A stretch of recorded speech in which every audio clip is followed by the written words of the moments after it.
Hello, welcome back. റമദാനൊക്കെ വരികയാണല്ലോ, അതിനു വേണ്ടി നമ്മൾ തയ്യാറെടുത്ത് കൊണ്ട് നിൽക്കണമല്ലോ.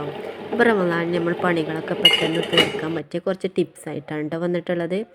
അപ്പോൾ പണികളൊക്കെ തീർത്ത് ഫ്രീ ആവിരിക്കാൻ ഇങ്ങനെ കുറച്ച് കാര്യങ്ങളൊക്കെ ചെയ്തു വെച്ചാൽ മതി. അപ്പോൾ വീഡിയോ എല്ലാവരും ഫുള്ളായിട്ട് തന്നെ കാണാം. വീഡിയോ ഇഷ്ടപ്പെടുകയാണെങ്കിൽ ലൈക്ക് ചെയ്യാനും ഇത് നിങ്ങൾക്ക് യൂസ്ഫുൾ ആവുകയാണെങ്കിൽ നിങ്ങളെ റിലേറ്റീവ്സിനും ഫ്രണ്ട്സിനൊക്കെ ഷെയർ ചെയ്ത് കൊടുക്കാനും മറക്കരുത്. അപ്പോൾ നമുക്ക് വീഡിയോയിലേക്ക് കിടക്കാം. അപ്പോൾ ആദ്യം തന്നെ ഞാൻ ഗ്രേപ്സിൻ്റെ സ്ക്വാഷാണ് കേട്ടോ ഉണ്ടാക്കി വെക്കുന്നത്. അപ്പോൾ അതിന് വേണ്ടി കുറച്ച് മുന്തിരി കുറച്ച് വെള്ളം ഒഴിച്ചിട്ട് നന്നായി തിളപ്പിക്കുക.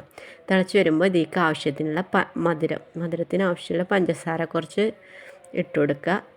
അതിന് ശേഷം ഒരു 5 മിനിറ്റ് കൂടി നല്ലോണം തിളപ്പിച്ചെടുക്കുക കേട്ടോ. അതിന് ശേഷം അത് ചൂടാറിയതിന് ശേഷം മിക്സിൻ്റെ ജാറിലിട്ടിട്ട് നന്നായി അരച്ചെടുക്കുക. എന്നിട്ട് അതിലേക്ക് ഒരു നാരങ്ങ പിഞ്ഞ് അതും ഒഴിച്ചിട്ട് അത് ഫ്രിഡ്ജിലേക്ക് വെക്കാം കേട്ടോ. പിന്നെ നമുക്ക് ആവശ്യമുണ്ടെങ്കിൽ അതിലേക്ക് കുറച്ച് വെള്ളവും ചേർത്തിട്ട് നന്നായി മിക്സ് ചെയ്തിട്ട് ഉണ്ടാക്കിയെടുക്കുക. അതുപോലെ നമുക്ക് ഗ്രീൻ പീസ് ഉണ്ടല്ലോ, അത് വേവിച്ച് എടുക്കുക. അത് പൊട്ടാറ്റോ ഓക്കെ, ഉരുളക്കിഴങ്ങ് ഉണ്ടല്ലോ, അതും വേവിച്ച് വെക്കുക. കുറച്ച് ഉപ്പിട്ടിട്ട് വേവിച്ച് വെക്കുക. അതുപോലെ ക്യാരറ്റ് ആവിയിലൊന്ന് വേവിച്ച് വെച്ചാൽ അത് ഇങ്ങനെ ഫ്രീസറിൽ വെച്ചാൽ മതി. എന്നാൽ അത് നമുക്ക് എന്തെങ്കിലും ജ്യൂസൊക്കെ അടിക്കണമെങ്കിൽ എടുക്കാമല്ലോ.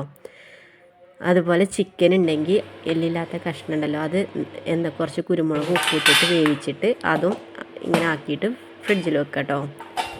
എന്തെങ്കിലും സ്നാക്സൊക്കെ ഉണ്ടാക്കുമ്പോൾ അതിലേക്ക് ചേർക്കാമല്ലോ. അങ്ങനെ ഇങ്ങനെയുള്ള സംഭവങ്ങളൊക്കെ റെഡിയാക്കിയിട്ട് ഫ്രീസറിലേക്ക് വെക്കാം കേട്ടോ.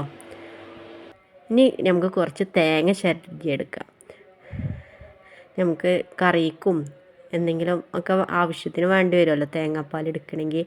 അങ്ങനെ 2 തേങ്ങയോളം ഞാൻ വറുക്കാതെ അങ്ങനെ തന്നെ ഒരു പാത്രത്തിലാക്കി വെക്കുന്നുണ്ട്. 2 തേങ്ങയാണ് ഇട്ടത്.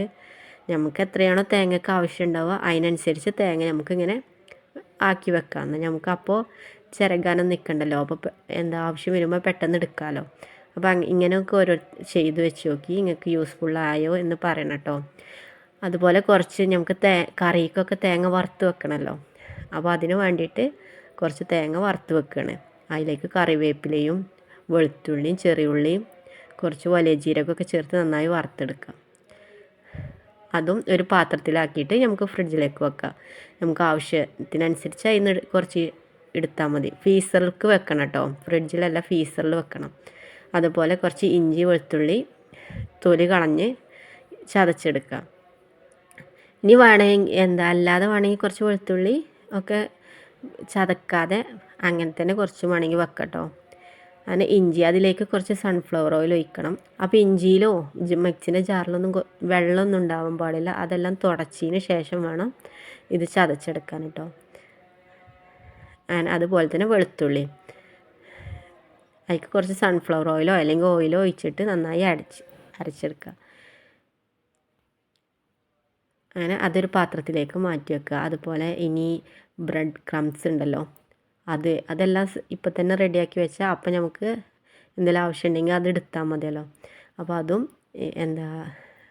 ഉണ്ടാക്കിയിട്ട് ഒരു പാത്രത്തിലേക്ക് മാറ്റി വെക്കുക.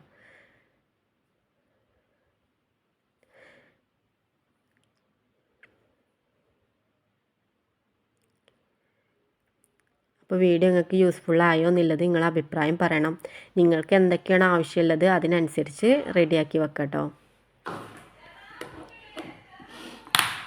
ഇനി വേണമെങ്കിൽ ചെറിയുള്ളി ഉണ്ടല്ലോ, അത് വലിയുള്ളി ഇതൊക്കെ വേണമെങ്കിൽ തൊലി കളഞ്ഞിട്ട് ഫ്രിഡ്ജിൽ വെച്ചാൽ മതി. നമുക്ക് ആവശ്യാനുസരണം എടുത്താൽ മതിയല്ലോ. അതുപോലെ ഇനി നമുക്ക് തരിക്കഞ്ഞി അങ്ങനെയൊക്കെ ഉണ്ടാക്കണമെങ്കിൽ അതിലേക്ക് അണ്ടിപ്പരിപ്പ് മുന്തിരിയൊക്കെ വറുത്തിടണമല്ലോ. അപ്പോൾ അതിന് വേണ്ടിയിട്ട് കുറച്ച് വലിയുള്ളി ചോപ്പറിലിട്ട് ചോപ്പ് ചെയ്തെടുത്തിട്ടുണ്ട്. അതിലേക്ക് അണ്ടിപ്പരിപ്പ് മുന്തിരി ഇട്ടിട്ട് അതും മാറ്റി വെക്കുക. ഇത് ചൂടാറിയതിന് ശേഷം ഒരു കണ്ടെയ്നറിലാക്കിയിട്ട് ഫ്രിഡ്ജിൽ വെച്ചാൽ മതി. നമ്മൾ അത് റെഡിയാക്കി ആ ടൈമിന് നമുക്ക് ഇതിനൊന്നും ടൈം കിട്ടില്ലല്ലോ. അപ്പോൾ ധൃതിയിൽ ചെയ്യുമ്പോൾ ഇതിനു വേണ്ടി വേറെ നിൽക്കണ്ട. അത് ചൂടില്ലേ ഇതിലേക്കൊരു സ്പൂൺ ഇട്ട് കൊടുത്താൽ മതിയല്ലോ. അപ്പോൾ ഇങ്ങനെയൊക്കെ ഒന്ന് ഓരോരുത്തർ ചെയ്ത് നോക്കി എങ്ങനെ നിങ്ങൾക്ക് യൂസ്ഫുൾ ആയോ എന്നുള്ളത് പറയണം കേട്ടോ.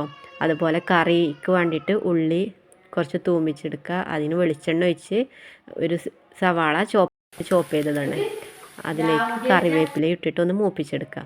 ഇനി ഇതൊക്കെ ചൂടാറിയതിന് ശേഷം വേണം ഒരു കണ്ടെയ്നറിലാക്കിയിട്ട് ഫ്രിഡ്ജിൽ വെച്ചാൽ മതി. അപ്പോൾ നമ്മൾ കറിയൊക്കെ ചൂടുള്ളതല്ലേ, അതിലേക്ക് ഒരു സ്പൂൺ ഇട്ടാൽ തന്നെ മതി. അപ്പോൾ ഇങ്ങനെയൊക്കെ എല്ലാവരും ഒന്ന് ട്രൈ ചെയ്ത് നോക്കുക. അതുപോലെ നമുക്ക് തരിക്കഞ്ഞി ഉണ്ടാക്കുമ്പോൾ സേമിയേൻ്റെ ഒക്കെ ആവശ്യമുണ്ടല്ലോ. അപ്പോൾ അതൊക്കെ ഇങ്ങനെ ഫുള്ളായിട്ടാണെങ്കിൽ ഇതൊക്കെ പൊട്ടിച്ച് ഒരു കുപ്പിയിലാക്കി വെക്കുക. എന്നാൽ അപ്പോൾ ഇങ്ങനെ പൊട്ടിക്കാനൊന്നും നിൽക്കണ്ടല്ലോ. അപ്പോൾ വീഡിയോ എല്ലാവരും ഫുള്ളായിട്ട് കണ്ടിട്ട് ഇഷ്ടമായോ യൂസ്ഫുള്ളായോ എന്നുള്ളത് പറയാം. അപ്പോൾ എൻ്റെ ചാനൽ സബ്സ്ക്രൈബ് ചെയ്യാൻ മറക്കരുത്. ഇനിയും ഇതുപോലെ ഉള്ള വീഡിയോസായിട്ട് വരാം. അപ്പോൾ എല്ലാവരും വീഡിയോ ഇഷ്ടപ്പെട്ടാൽ ലൈക്ക് ചെയ്യാനും നിങ്ങളുടെ അഭിപ്രായങ്ങൾ എന്താണെങ്കിലും കമൻറ്റ് ചെയ്യാനും മറക്കരുത് കേട്ടോ. നിങ്ങൾക്ക് എൻ്റെ വീഡിയോ യൂസ്ഫുൾ ആയോ എന്നുള്ളത് പറയണേ. Thank you for watching.